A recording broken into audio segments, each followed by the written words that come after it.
Aron Snyder here with Born Primitive Outdoor. I'm at in far west Texas right now at Topo Texas Outfitters. My partner in crime, Kurt, just shot this ewe up on the mountainside. We drug it down, threw it in the Can-Am, and figured this was a great time to go over how to do the gutless method, how to do a shoulder mount and a full body mount, the cuts that I make, and just kind of the process of that. Now, before I go too deep, I'm going to apologize about the wind. It's a little windy. We're in a creek bottom here. Make sure and talk to your taxidermist if you can ahead of time. If you're planning on going a hunt and potentially mounting something, build a partnership up with your local taxidermist. He or she will tell you what they prefer. What I'm about to show you from all the taxidermists I know is what they like, but they may want something different on the cut. So when I go to process any animal, debone, shoulder, full body, I make a dorsal cut down the back of the animal, and I'll go into that here in a minute. One thing I do want to cover before I forget, what I have with me. Now, on a backpack hunt, I always have one knife with me. It's generally a Jackstone knife from Montana Knife Company. It's what I designed with Josh Smith. Those guys are like family over there to me. But you may like a different blade profile. These are all Montana knives, but this is the Jackstone, and I like this blade profile for skinning, works well enough for deboning. And so this is Jackstone. This is the one that I generally use. And I normally, you can take a look at Born Primitive Outdoor YouTube page, but I did a bino harness dump on there. But this marsupial, this pocket right here, I can actually fit that knife in there. So that's a good way to do that. Either way. This, I believe, is called the bear tooth. This is really good for skinning. This blade profile works fine enough for cutting up, deboning as well. It's a little bit bigger blade profile, so you may prefer that. And then this is the Blackfoot. And any of these will work. I can cut up a moose, debone a moose with this little knife, works just fine. Your knife may dull through the process of cutting up the animal, especially if you're a little bit new at it and you're grinding into the bone or whatever else, or the cape like of an elk and a moose is really hard to get through. So you may want, or you're always going to want, a knife sharpener. This is the Montana knife sharpener. Josh did with Work Sharp. This one works great. I'll use this to touch up my blade. Work Sharp also makes great options for backpack hunting, things like that. Game bags, make sure to bring enough game bags where you can keep everything separated, meaning front, rear, backstrap, tenderloin, scrap meat. And then add one game bag. Always bring an extra. Generally, that game bag, you're going to want one to put the cape in. So always bring one more than you need, for sure, more than the meat. I always carry some kind of a P cord or cord. This is really thin. This is 1.8 millimeter. I have this with me for all kinds of crap all the time, but this works really good. It's lightweight. If I need to tie a leg or something out of the way when I'm solo, breaking down a bigger animal like an elk, I need to tie the head in a way, or I just need to rig up, tie something up to a leg or the neck to keep the animal from dragging farther and farther down. When I did Amy's goat last year, we ended up being 30 yards lower by the time it was said and done because we were in shale. Sometimes you can anchor it off. So this kind of cord, thinner cord, and then a bigger cord like a P cord or a bank line that'll allow you to drag the debone meat bags up in the air, tie them off. We're going to do a totally separate video on how to do that, because it can end up a cluster if you don't know what you're doing, hanging up meat bags and you don't know specific knots that might help with that. So I've got all of this. You may want a piece of Tyvek, some kind of a survival splice blanket to lay the meat down. But when you debone the meat, always immediately, if you can, and weather permits, let the wind and everything hit that, especially if bugs aren't too bad, just to get that meat cooled off. Because if you put the meat in a game bag immediately, the meat in the middle is not going to cool and it will spoil. So make sure, if you can, lay the meat out, not getting it dirty, to allow it to cool down and drip before you put it in the meat bag. But we'll go over that stuff here in a minute. I'm using my hands a lot. I don't know what to do with them. Okay, so now I'm going to get this crap out of the way, grab the knife here I need, and go through this dorsal cut, as well as, that's my primary cut, as well as the cuts I make after that. For, again, shoulder mount or full body. The cut after that's usually a 9 to 12 inch cut behind the elbow, because I'm going to tube this thing, and I'll show you how to do that in a minute. But that's primaries down the dorsal, the forelegs behind the elbow, because I basically, like I said, going to tube it. The only thing above and beyond this, if you are not going to shoulder mount or full body, that one change I make is I make this dorsal cut because I'm going to do the gutless method. But after that, I just make a vertical cut in front of the rear quarter and a vertical cut in front of the front quarter, and I can just peel down and away. And then I'll do obviously a cut down lower around the ankle that other cut I just talked about I'll run into. But I do one side at a time. So as I'm working on the onside, the cape is protecting the meat on the other side from getting dirt and crap on it. So do one side at a time. That way you're not getting your meat dirty.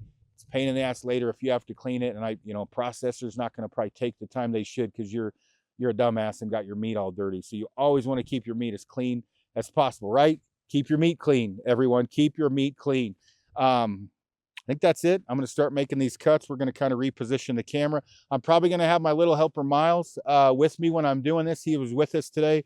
This is his first hunt, so he kind of wants to see the process of cutting this thing up. So I'm going to have little Wayne with me telling you guys what to do and how to be good.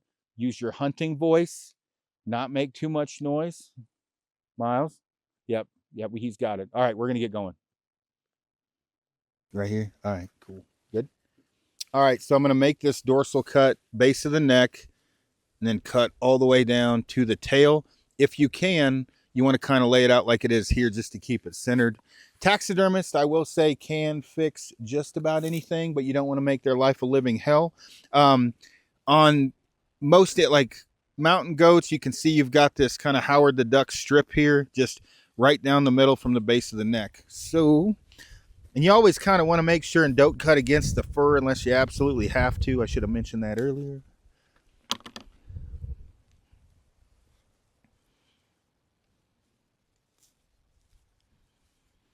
Try to keep it as straight as possible.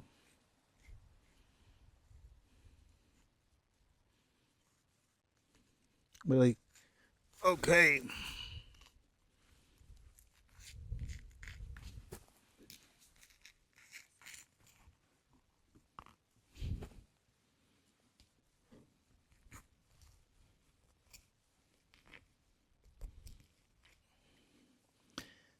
Just about down to the tail.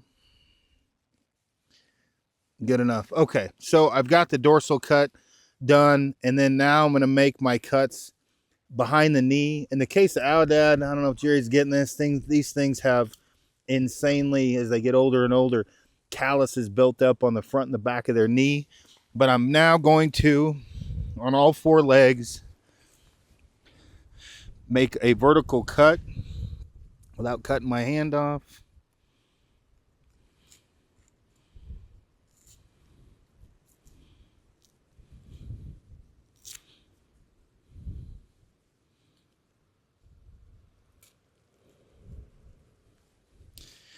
Something like that. Kind of jack that up a little bit, but it's an Aoudad. And again, this is going to be 9 to 12 inches. I will definitely lengthen this as I'm tubing it if it gets to be a total pain in the butt. But once I get this, you get like this cut made, you're just going to peel around the entire leg and then break this off either at the ankle or the knee. And then I'm going to basically skin this down and then out to tube it, if that makes any sense. So I'm going to go ahead and start making all of these cuts, kind of fast forward through this. But this cut here will happen on all four legs. And again, when I do this, I'm going to do one side and then the other. So I'm going to make these cuts on this side, start peeling this away, then do the same thing on the other side to try to keep the meat as clean as I can.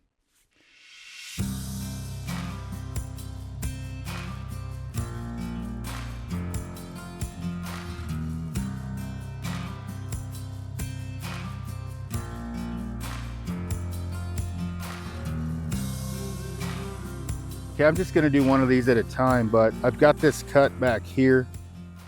And again, 9 to 12 inches. I'm just going to peel around it. Now, the one thing that you want to remember is a taxidermist can fix anything that still has fur. You don't want to make their life a living hell. So if you put nicks in your hide, it's not the end of the world. They can fix that. You don't want to do that. But when you're doing like this, if you look, I've got a big callus right here. I cut around that because he's not gonna be able to, he or she's not gonna be able to sew that up very well. So anyway, I'm just gonna take the knife and I'm just skinning all the way around this thing.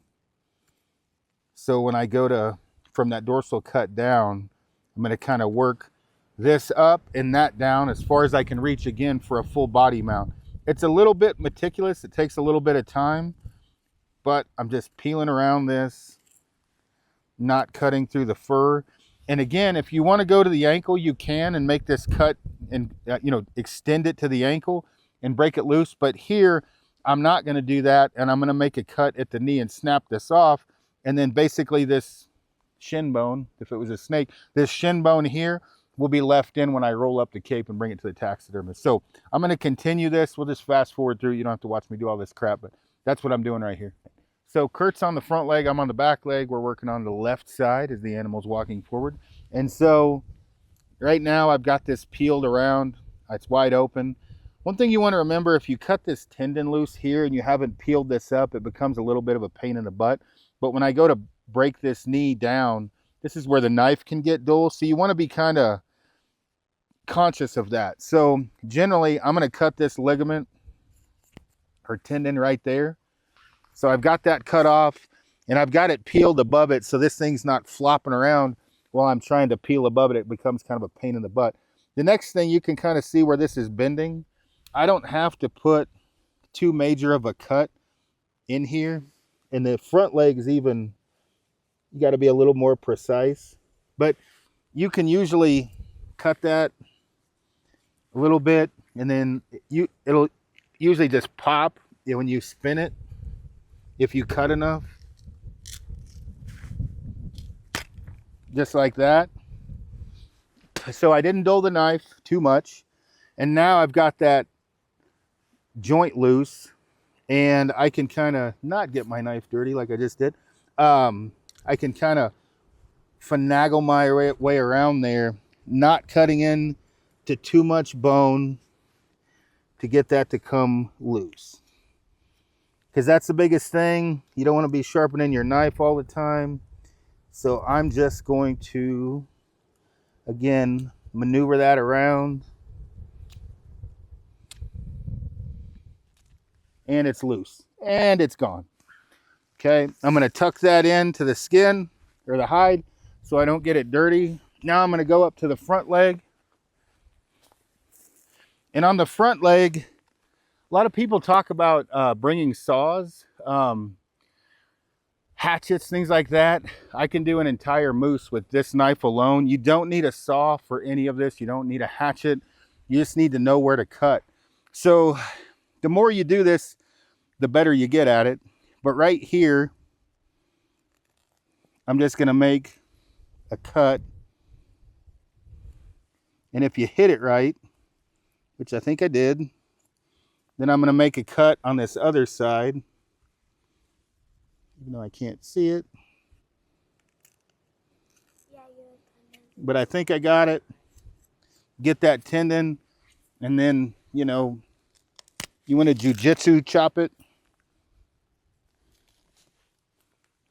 Okay, now I've got the majority of it loose. Didn't have to hit the bone much.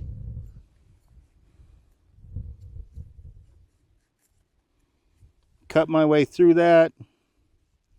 Got one little piece right there. And it's loose. So you have to definitely put a little more BJJ on a moose, right? Where you kind of get a arm lock and pop it. But that cut, get the tendon loose, don't hit the bone much, keep your knife sharp, keep it out of the dirt. And then again, if you get that lower portion kind of locked into your armpit, you can just pop it and it'll snap loose. No saw needed. So we've got both rear and front legs loose. We're going to start on the back, working our way down now. Okay, so when you're in the lower 48 specifically, you don't have to spend as much time caping. People leave a lot of fat and meat on the hide, which is not good. The first time I caped an animal with Clay Lancaster in the NWT, I think he was ready to kill me because we're lazy. We don't have to do much. It goes straight to the taxidermist. This dorsal cut, if you start it off the correct way, you're not going to have to worry about any fat or any meat stuck to the hide. And when I'm talking about is, if Jerry can zoom in here, when you make this initial cut, and it's a little bit rougher on the Aoudad, but you see this right here, if you start this cut and you see that little white right there, you want to be inside of that without cutting into the hide. So if I start this correctly, it'll actually peel the entire way down. And it does take more time than if you do it like I used to do it. And especially on a Aoudad, it's tough. But if I get it started, once I get it going, I can just pull it off. And so this portion here is usually stuck to the hide, and you don't want that. And I'm going to speed this up a little bit.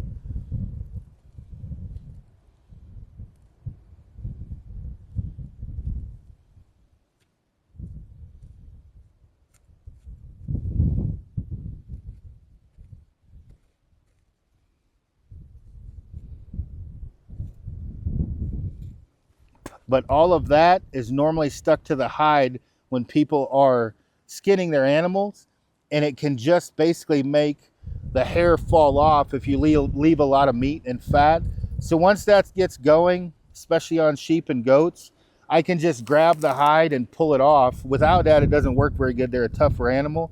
So you want to make sure and stay as close to the hide as you can without putting holes in it, and you'll be able to just grab it and peel it all the way down. So again, as close to the hide as you can, making a very clean cut along the back, and then pull it down. As I say that, again, with Aoudad, it does not work very well, but like you can see here, normal people are gonna skin it like I'm doing here. There's not that big of a problem with that if it's going straight to the taxidermist, but a lot of people leave meat like that and fat. And again, it's way quicker. I'm just cutting. But again, you see all that? That meat's left on there, where if I would have went slower, peel this back, and kept going down this line here, I wouldn't have that meat left on the hide. Hopefully that makes sense. But if I did it correctly, that line from here to here, if I would have continued that throughout, I wouldn't have all this meat and crap left on the hide. So something to think about. Again, if you're gonna be rafting, let's say in Alaska, you kill an animal on the first, second day, you want to keep as much meat and fat off the hide as humanly possible. You have to salt it as well, but that's what you want to do from the top down. And that's a good example right there. That first 1.5 inches is perfect. And then I went haymaker on it and just started cutting, and look at all that that's left on there. You do not want that on there if you're going to be leaving the cape for a while before it gets to the taxidermist. I don't have time for that, and I really don't want to mess with it, so I'm going to do it the old way, but you can see the difference there. Okay, the next thing is we're retiring, making this longer than it needs to be, but I want to make sure and hit on all the high points. With what I just talked about as far as initially making those cuts, if you don't take too long with trophy photos and everything else, and it doesn't cool down, the animal doesn't cool down that much, you can literally, once you get started, pull or fist it, believe it or not. And so what you're gonna do is I'm gonna, when I'm caping this, once I start to like pull it down, I'm gonna take these knuckles and I don't even have to cut. Now, since I started it poorly, you can see all that meat still stuck on there. I did that so everybody can tell the difference, where if I would have started correctly like I did here, I could have still done the same thing as far as getting my fist in there, but you can see how most people do it because they go straight to the taxidermist or the processor, all that's still left on there. But if you start it correctly, you don't have to worry about it. Either way, once I'm in there, especially when the animal's still warm, I'm just taking my knuckles and peeling away, and I don't have to use the knife as much. I'm on the back rear left quarter. I've got it peeled down from the top down. I made that cut in the back. Now, when I say tube it, I'm gonna pull this leg and quarter through the hide. So I think I'm gonna be able to make it. I got it cleared enough. So I'm gonna make sure, bend the knee as much as I can. And I'm just gonna reef that leg through there. There we go. So that quarter's free now. I'm going to kind of finish getting the hide off of the inside, and now I can debone that rear quarter. So when I say debone, I can either pop it off or debone it on the animal. I generally debone on the animal. So I've got this free and clear, cut the hide off a little bit more on the inside, and I'll debone that. And all the meat has stayed clean. No dirt, just a little bit of fuzz on there that we can get cleaned off later. Okay, so rear quarter is free. I'm going to do this side, deboning it on the animal. On the other side, I'll pull the quarter off. So there's an outer layer on here that I like to leave on. It crusts over, but it also helps. Like right now, we've got a lot of dust blowing in here. This hadn't touched the ground, but you can see from the dust getting on here and a little bit of fur. I'm going to leave that on there. So you can see lines in here when you go to cut this apart. So if you absolutely didn't know what you were doing on deboning, you can follow this line. So when I say that, I kind of make this cut, and you can see I can get my fingers in there already, and I didn't even cut inside of that. So I'm going to follow that, and you can see it's telling me where to go, right? So that's free and clear. So I'm going to cut this loose.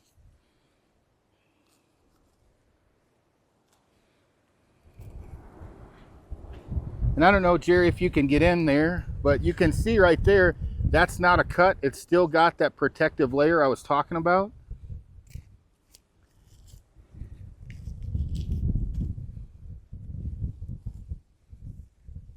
And again, you don't even really need to know what you're doing if you just follow those lines. Now you're going to have a couple spots right here where I've got one muscle group going into another one. And same with up here, but I'm generally now, once I get up here, well, I'll just do it and show you. I'm going to cut right here, this chunk, and I'm just going to go the way, again, way I do it, straight up. So I've got one muscle group here, one here, and the one I'm pulling off, and the body is telling me what to do. I can see where I need to make these cuts.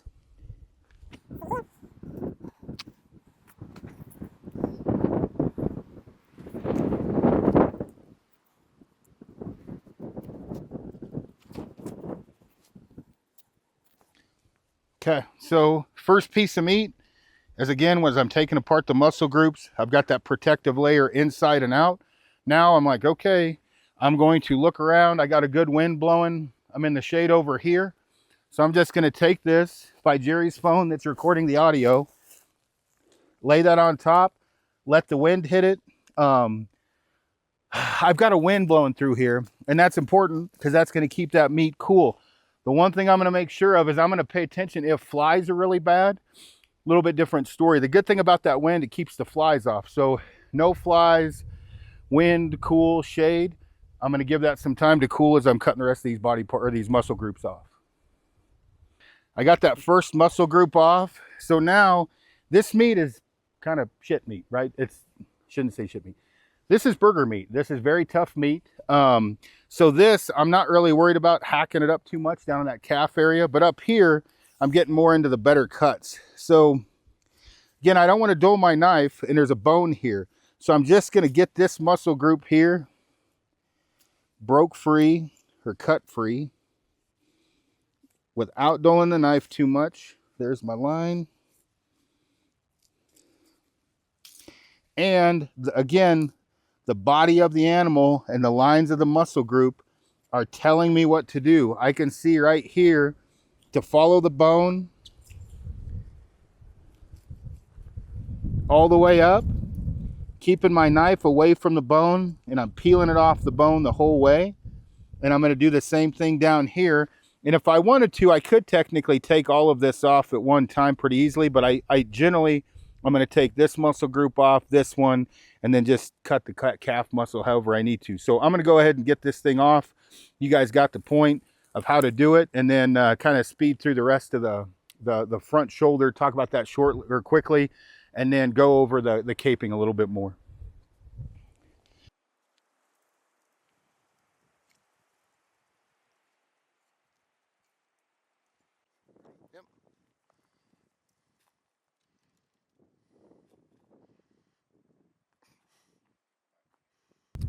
So when I've done videos on this before, you can kind of see when I'm taking this apart, there's little fractions of meat here. So I'm gonna just pull one off. Left on the bone. You wanna make sure and cut as close to the bone as you can. Again, when you're done, you can cut all these scraps off and throw it in your scrap bag, and that goes into burger. So I wouldn't freak out if you're leaving a little bit of meat on the bone. Just take it off and throw it in the scrap bag. No matter how much you try, you're gonna have a little left on there. So if you're super worried about it, right, you can cut this off, bigger chunks like up here, and just throw it in the scrap bag.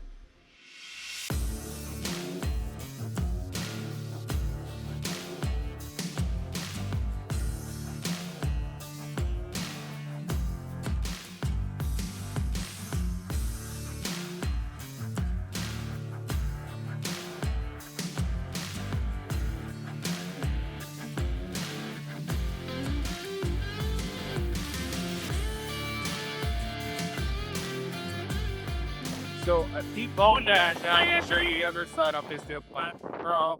But since I got this deboning, you can see it. This is what you're trying to get to. I'm gonna have to stand up. I just had knee surgery.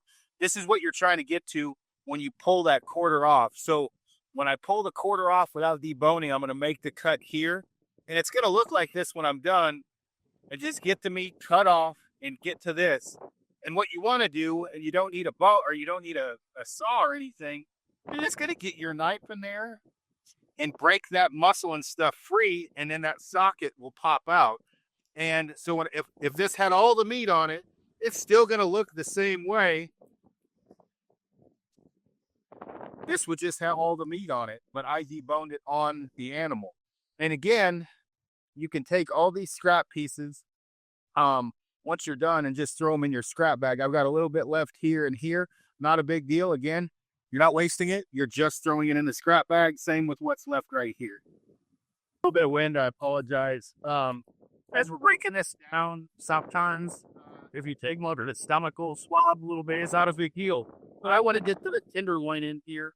And I haven't taken the back strap off yet, which normally you're going to do. But I'm going to kind of show how this will look. And when the stomach is swollen like this, it's going to be almost impossible to get to the back strap. So you're going to want to relieve pressure in the stomach, but you don't want it to blow all over you. So the other thing too is you don't want to use the same knife that you stab the guys with this without cleaning it. It will up typically. I'm just going to make a small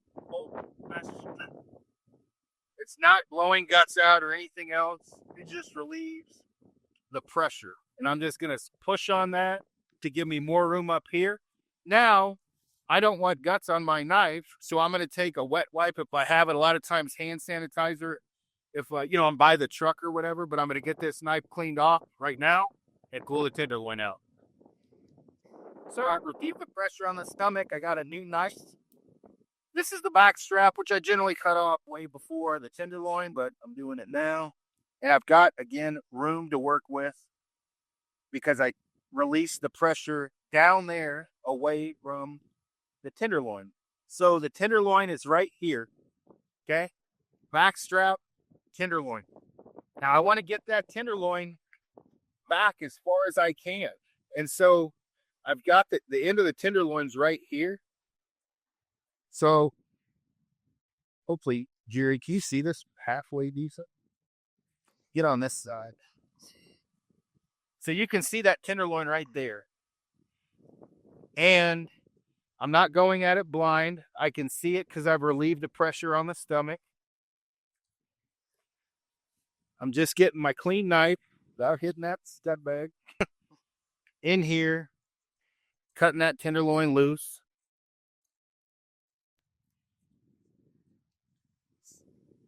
Just about got it.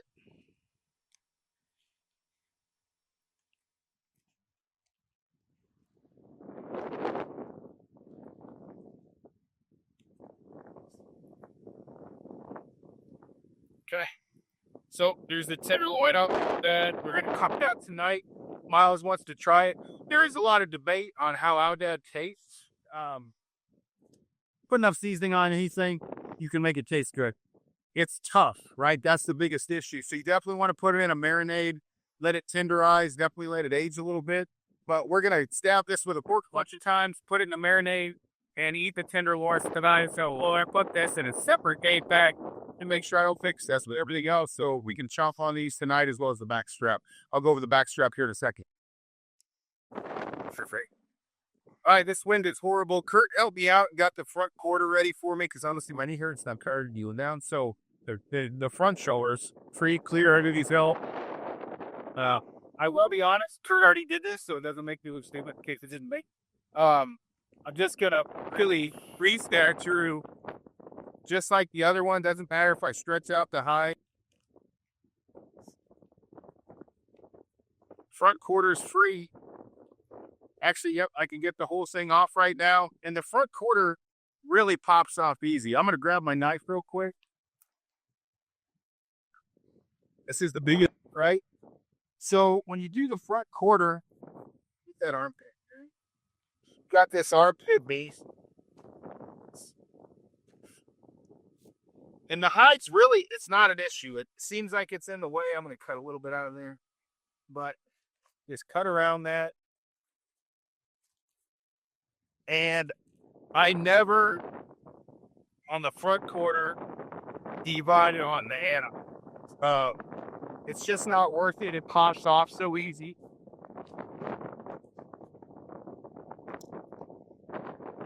And then I'll debone this on the side.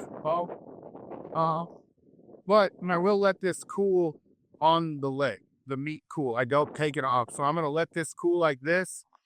If I'm in a hurry, depending upon how far I have to go, I may not take the bone off to get back to my bibby can, right? Well, not in a hurry, but take the meat off. It doesn't take much to debone this. And when I say that, again, you can see the lines that I need to follow to debone this. Like I was talking about before, super easy. So probably only adding an extra 3 pounds, maybe a bone to this, maybe 2. So again, front scap bone on an animal this size, I'm really not worried about it. So we've got that. I'm going to set this on the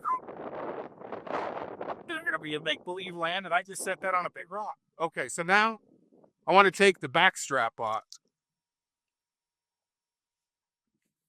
Back strap, if you get too high, you're going to get into the neck meat, and it's going to taste like crap.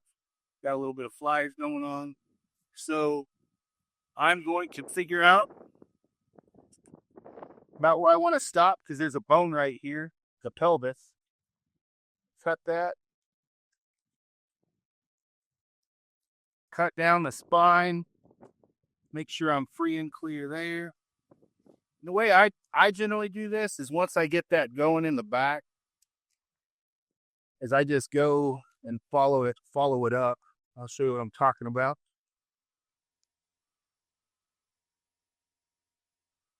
Get that loose as the rims.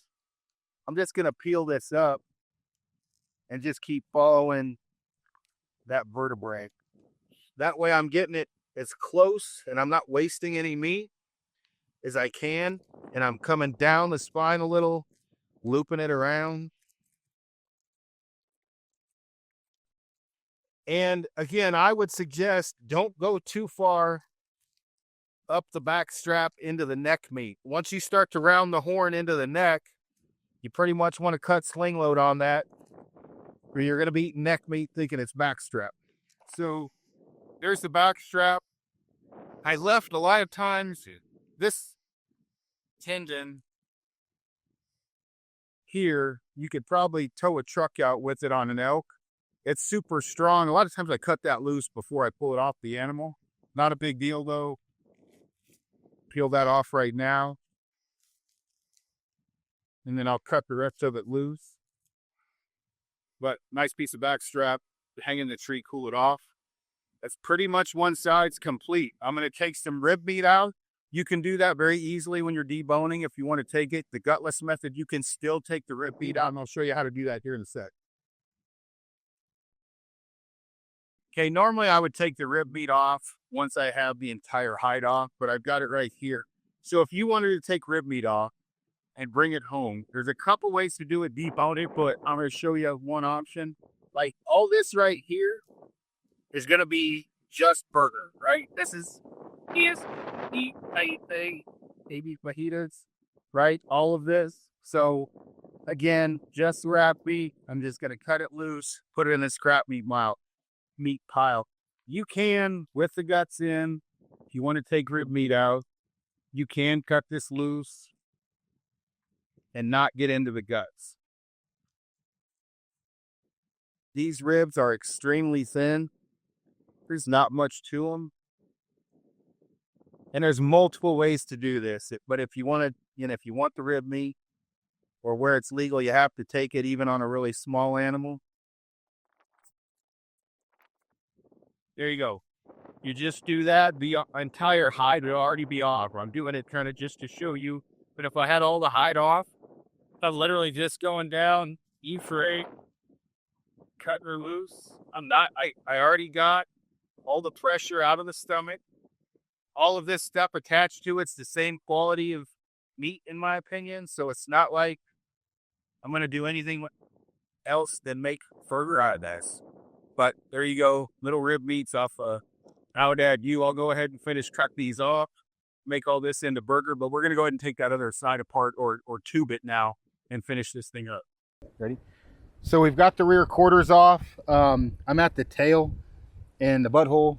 Pretty easy. Just carve around the butthole, peel it off. And then the tail, I'm just peeling it back little by little. And when I get done, there's probably going to be a little bit in there, but it'll be good enough.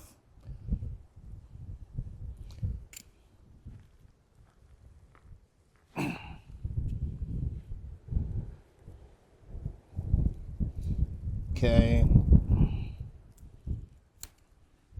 Now I've got the tail off.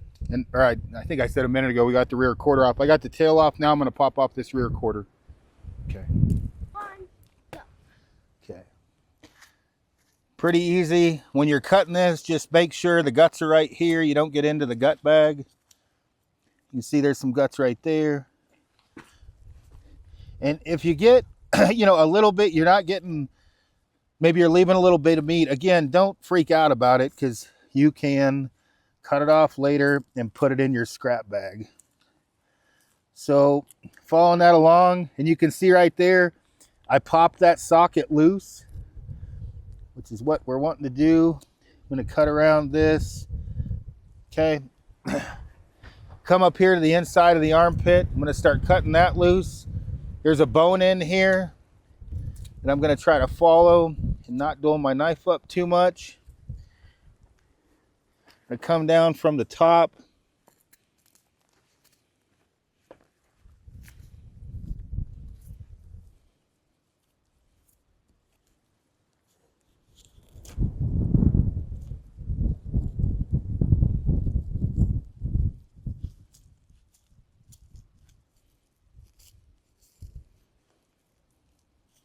I did hit the guts there a little bit.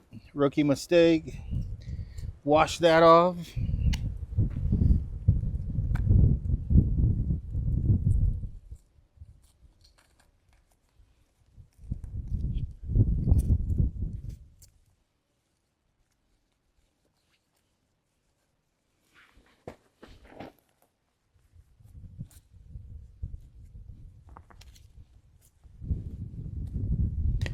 Oh, kind of screwed up because I hit the guts. We'll wash that off. And then I've got a little bit of meat down there. Just chop that off.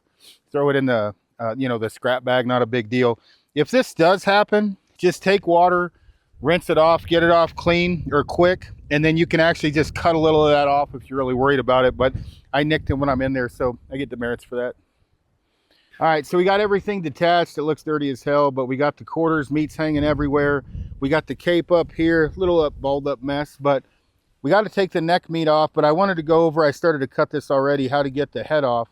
And a lot of times it's easier to come from the bottom up at the jawline. And that gives you kind of a reference as well, so you're not guessing from the top. And again, just, if you're inexperienced, we're up to the jawline right here. Kind of feel around in there. Get everything cut loose.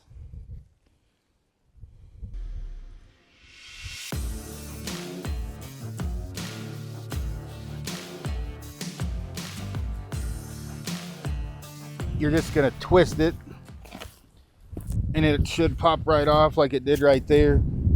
Got a little meat hanging somewhere. Let's see, here we go.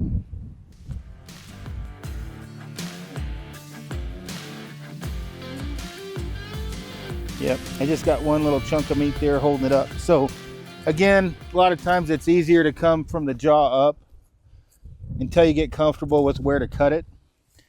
But now that's detached, I'm gonna lay this out with the fur down, get the legs spread, fold them inside and roll it up to the head and stuff that into a game bag for transport, right? Putting it in my pack.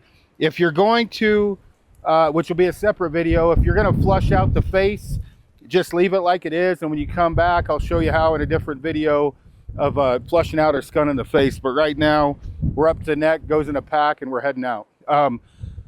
Hopefully this made some sense. We ran into a bit of a windstorm. Again, on the cape job and on the debone job, don't panic, just cut the scrap meat off. If you screw up a little bit, you still got the meat, it'll just be burger, it's not a big deal. So I'm gonna get this laid out and fold up. We'll show you that here in a second.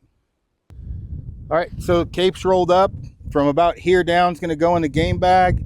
The head, you're generally gonna leave out. Everybody wants photos anyway, but I'm gonna leave this out. Drop this into the top of my pack, put the lid over that, and get this strapped on tight. Get all the meats in debone meat bags, so we're good to go there. But hopefully, again, that made some sense. You learned a little bit. If you have any questions, definitely throw them down below. If you're better at this than me, I would say make your own video so people can learn from that. There's always people with different strategies or whatever, with different methods. But this is the best way I've found, over the course of years of doing this. Like and subscribe, or Miles will beat your ass.